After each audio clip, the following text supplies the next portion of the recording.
Yeah, Peter Noble here. For the last 6 years, I've owned a 2006 Carrera S Cabriolet, 6-speed.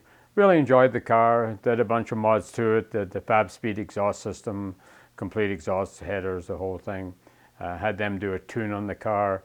Put in a DSC suspension module. Did sway bars. Put tires on for the track and tracked it quite a bit and really enjoyed the car. It was a lot of fun and it performed very well. But I always had a hankering for something with a little bit more power, and I've had my eye on something with a turbo, a twin turbo for the last few years. And yeah, about a couple of years ago, I got pretty serious looking for one. And a couple of months ago, I found this 2010 white Cabriolet with 40,000 kilometers on it. It was a PDK transmission, which I'm quite happy about. If I had gone with an older car, I would have gone with a stick shift because I would not go with Tiptronic. The car was pretty well equipped the way I wanted it. It had a sports package, sports seats, came with a couple of sets of rims and tires. It had 20-inch black rims on it and had Martini Rossi stripes all over it. It was a pretty ugly looking car when I bought it, at least I thought so anyway. So I had the stripes removed and painted the black wheels, powder coated them white and put them on the car, and it looks pretty sharp, I think, with the white wheels and everything on it. But when I bought it, I decided that I really didn't want to leave it as standard. I want to do some tunes to it. Nothing super major, but just change the exhaust system out, do something like a Cobb tune, and again put the DSC suspension module in, which makes a huge difference on the track. You really notice it there. Change out a set of tires for the track because I have an extra set of rims, and that was pretty well all I wanted to do. I did add the satellite radio because it didn't have that as an aftermarket one. It kind of fitted in the dash, looks pretty good. Didn't have a backup camera, but I bought a wireless backup camera, so I don't have to run wires up to the front, and it works out of the mirror. So I'm quite happy with that as well. But the biggest thing I've seen so far is that there's not much information on the internet about removing the exhaust from the turbo. There's no actual video of anybody doing it, and the write-ups you read about is it's a pretty well a nightmare trying to get the nuts off of the turbo to separate the exhaust from the turbo. Guys have made up special tools, they've heated the bolts and all kinds of things, but you know what, at the end of the day they end up shearing the bolt, especially if they're rusty, or round the nut off, and then you're into a complete mess and a whole bunch of problems. And from what I can see, the proper way to do this is that you remove the bumper wrap, you remove the inner fender, of course you take the wheels off, remove the inner fenders, and take the intercoolers off, and then take the heat shields between the engine and the intercoolers, and now you have access to all the nuts on the turbocharger, and the exhaust can come off. So I thought I would do a video on doing that. I already have the car dismantled, I already have the bumper wrap off, I already have the wheels off, I already have the inner fenders off. I don't think that's, it's pretty well self-explanatory. I have one side done, I have taken it completely off, and I have the other side to do. So what I'll do is I'll show you what it's like when it's done and show what it's like before we start, and then we'll go through taking off the side that I haven't done and lift the exhaust out of the place. So let's go in the shop now, and we'll get it there. It's on the hoist, and we'll go from there. Well, here we are out in the shop. As you can see, I've already got the bumper wrap off, which there's no point in me getting into how to do that, as there's lots of videos out there on how that's done. So you remove this bumper wrap, and I'm going to show you the bolts up. I'm fortunate enough that I have a hoist and I don't have to lie on my back to do any of this stuff, but I'm going to put the car up in there, and then you'll be able to see the bolts I'm talking about. So. Now the bolts I'm talking about, the nuts anyway, are the four that are on the turbocharger here. There's one here, there's one here, and they're not too bad. You can get them pretty easily. There's one up on the top here, which you can reach. It's a little awkward, but you can get it off. But this one up in here is virtually impossible to get off. There's no way you can get a wrench on it, but you can't get any leverage. You can't turn it. It's just about impossible. This is a part where the guys make up the special tools and stuff, but you know what? They end up getting more problems than they started with. So what you have to do is you have to remove all of the stuff on that side there. You have to remove this part here, the intercooler of course is there, and once you get this off, you've got access to that top bolt. And I've already done the other side, and I'll show you what it's like once you get it off. You can see the other bolt that's hard to get to. Once you get the O2 sensors out of the road, it's really easy to get it off. So, and I'll tell you in a minute about the O2 sensors. Now there are two O2 sensors which have to be taken off to get the exhaust off. As you can see, I've marked some tape on them because to try and get in and unplug them from inside the engine compartment is really difficult. So what I did is I marked them with tape and counted the revolutions that I had to turn them when I took them off, because when you go to put it back on, you'll have to wind up the cable 3 turns, then put it in and then let it tighten up. Otherwise you'll end up with the cable all twisted up when it's finally in the final position. So in this case it was both sensors. It was 3 full revolutions to get them both off. So when I go to put them back in, I'll wind them up 3 revolutions and then tighten them down. So that's what's involved there. Now the wrenches that were involved to take the nuts off the turbocharger, they were 12 millimeter, and to take the 2 oxygen sensors out, they were 22 millimeters. So that's they'll need there. Open-ended wrench will definitely take the oxygen sensors out, and another one, a ring key, would be better to take these off. You get more grip with it. You can't get a socket on. There's just not enough room in here to get a socket, but you know, a good fitting wrench, a good quality wrench, and you shouldn't have too much trouble taking them off. So here's the tools you're going to need to get the intercooler off and the heat shield off. You're going to need a TP27 torque bit. You're going to need an E10 torque socket, a 13 millimeter socket, a ratchet drive with an extension on it, and a universal coupling if you have it, because one of the nuts in the heat shield is pretty awkward to get at, and that makes it a little easier. A screwdriver and a pair of pliers, and that should pretty well cover everything you need to get it off. So I'll go and show you which ones come off from where. Okay, so the first thing you're going to do is remove these 2 nuts here, which hold on the bottom of the heat shield, but they're also attached to the brackets on the intercooler. So you have to get these 2 out of there. So there's one there, and there's another one right here.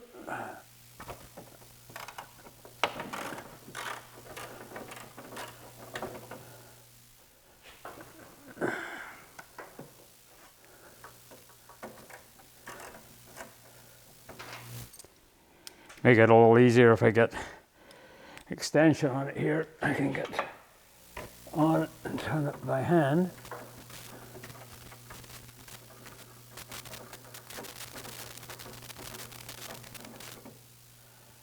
Okay, so once they're off, we're going to move up top now. So the next thing we have to do is we have to remove this screw from in here, and it's with the torque drive bit.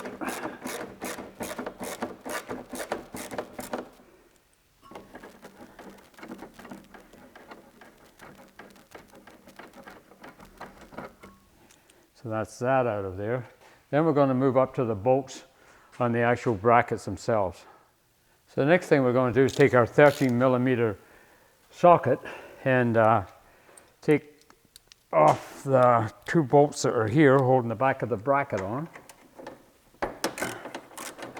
Now you can just loosen them off. It looks like they're supposed to slip on, but I got the other side, I took them all the way off. Made it seem to make it a little easier than I did it that way. Instead of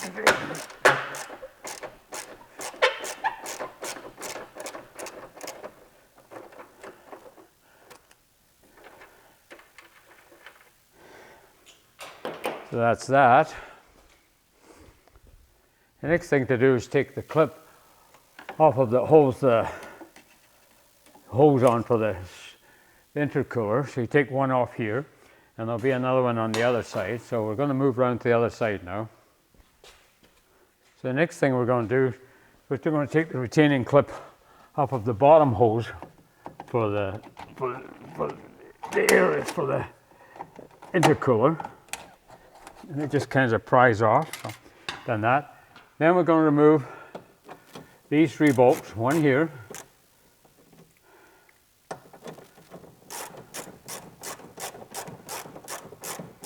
and there's 2 more over there on the other side. We'll get this one out first. So this is out of there. And we take this one here, which is a little tight.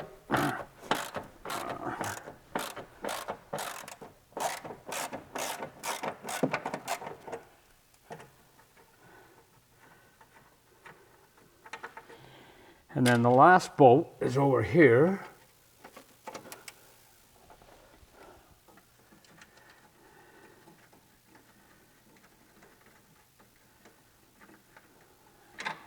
We have that one. Now we want to pull the hose out of the intercooler. So that goes out there. And then we go around and pull the other hose off from the back here that we just took the clip off of. It should come undone.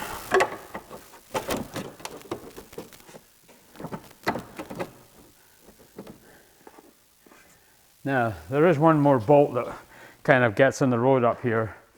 So we're going to remove this bolt up in here, which is protruding, and it's stopping it's holding on to the plastic, so it's stopping the plastic from coming out. So I could take it right out the road, and that should let the whole intercooler fall down once we get that out of the road. We might have to do, I don't know where I did that one the last time or not. There we go.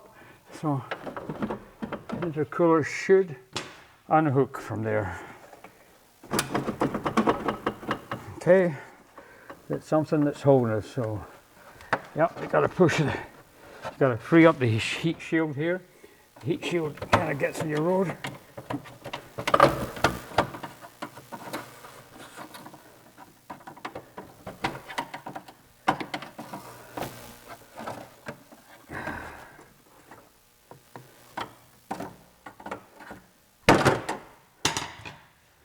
And we got to do the other one on the other side. Is pop out the heat shield bolts. So we're out of there. With a little bit of luck now, this thing should lift out the road. Famous last words. There we go. And we have one intercooler off. What I should explain is what I was doing there before the intercooler come off. I was disconnecting these pipes, this one up here and this one here, to pull them free of the intercooler. Then the intercooler freed up and came out. The next thing we have to do is we have to get this heat shield off. There's one bolt up in here which we can get at with the ratchet and the extension. We can get that one off. There's a nut anyway. There's another one which is in a really awkward spot. It is in right under here, Now, the only way we're going to get to that is we're going to have to bend the heat shield up a little bit, and then we need a little tool like this, a little small ratchet, where you can get in the plain space, and then you can get this on the nut and take it off. So that's what we're going to do next. So now we have a long extension on the little socket set with 80 millimeter.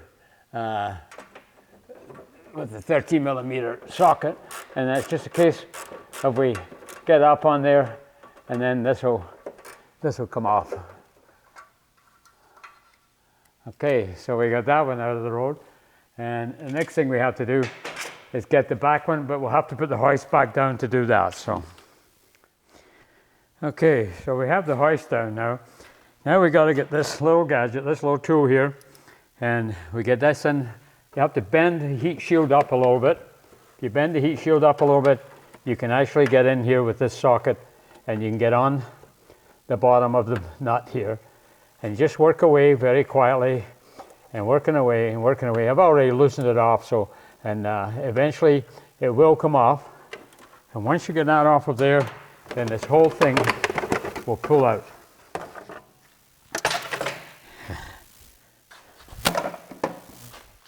It's a little finicky trying to get this one here that's up in here. It's right here. But you can, as long as you can find something like this with a little ratchet you can use on it, it will come off all right. Now we get full access to the bolts on the turbocharger here.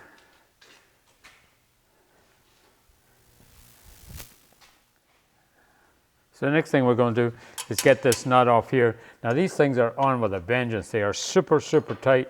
So what I do is I just make up a little leverage with an extra wrench. You put that on there and then, there we go. We got it loosened off. So now we can get a couple of turns on it. We'll take it right off. Yep. And the next thing we're going to do is get this one in the back here. First of all, we're going to take out the oxygen sensor though. And we'll do that in a second.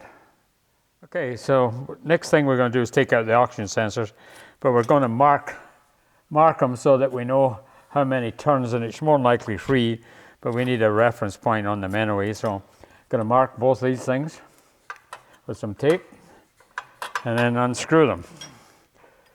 So we'll mark those 5.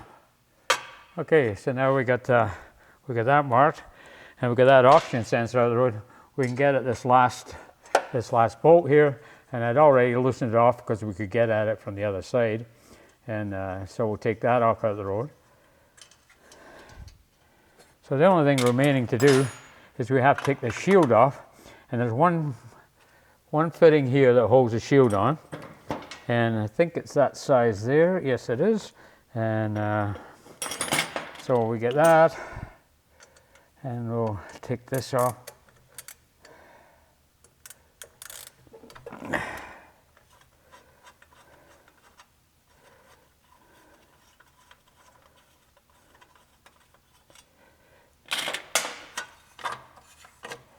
And that should let the shield come off, which it does.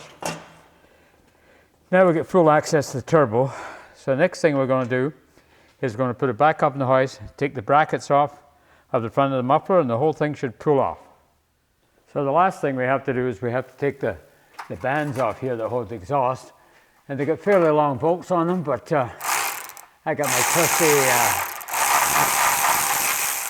wrench here, and we got that one out, and I'll get this one here. Still a little tight yet. Yeah, I have to go the long way. There we go.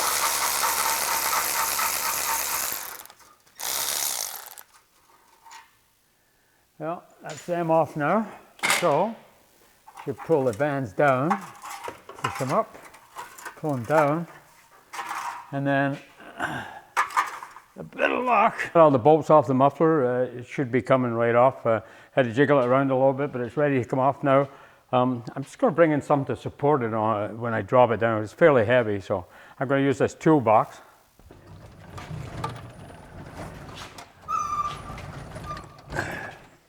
So get that in there. So now we'll see if we can lift this thing out of here. So.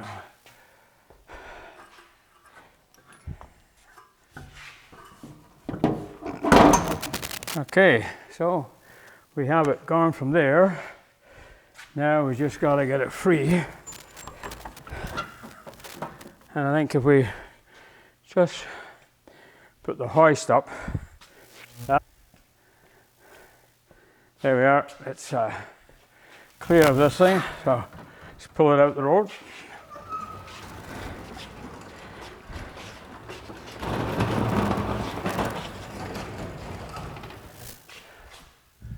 Okay, we're all set now. It's completely off. So I'm just going to go through a few more points that I maybe missed the first time regarding tools and stuff like that. So I'm going to go over to the other side and we'll go through that. So I'd like to just go over a couple of points that possibly I missed when we were going through this.